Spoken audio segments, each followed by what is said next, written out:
lately I've been haunted by an image, and this has been percolating in my mind for a few years now, but it's really come to the fore at the Feast of the Resurrection that we're in right now. And it's this image of John on Patmos. And there he is in exile, suffering for witnessing for Christ. And he gets this vision of the risen Lord. And it's this awesome vision. Here he is with this robe that goes to the ground and his golden sash across his chest. He has hair like wool and feet like brass and eyes like fire and a voice like many waters, and the word of the Lord like a two-edged sword comes out of his mouth. And this climax of the images is that his face was like the brilliance of the noonday sun. And that haunted me. What if I could live life squinting, as it were? If we were outside carrying on a conversation in the face of the noonday sun, that would be a prevalent consciousness. We wouldn't carry on the conversation without squinting.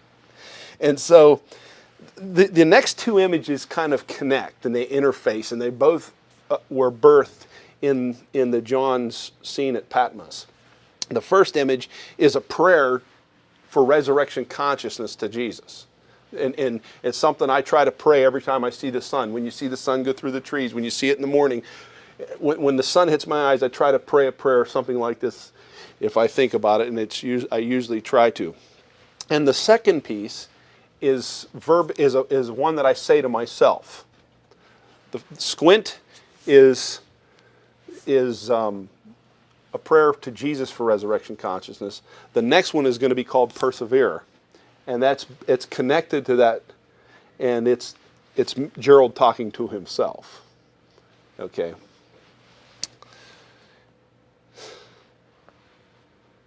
Lord, please have your way and help me squint, and if I stray, help me repent. Lord, please loom large, do take charge. By your presence all divine, trim my lamp and make me shine.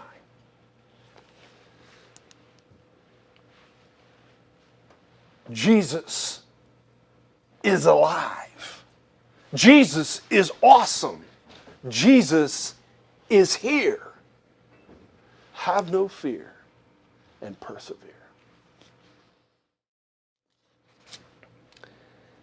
I'm going to end up with a poem that some of you have heard, but it's one that haunts my consciousness. It came to me about 3 or 4 Thursdays ago, probably 2010 maybe. But I would like for this to kind of be the operative word that calls us to exude the ethos of the cross. And afterwards, I'm going to, I'll reflect a little bit. Actually, I'll open it up for any questions or reflections or responses from you, and I may close it out with a reflection.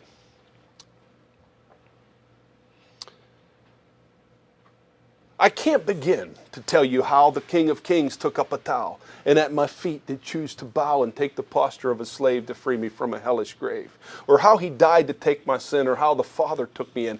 I can't begin to tell you how. But by the Spirit here and now, I can begin to live my vow to take the basin and the towel and be a slave who makes him smile. God bless you. May that be our ethos as well.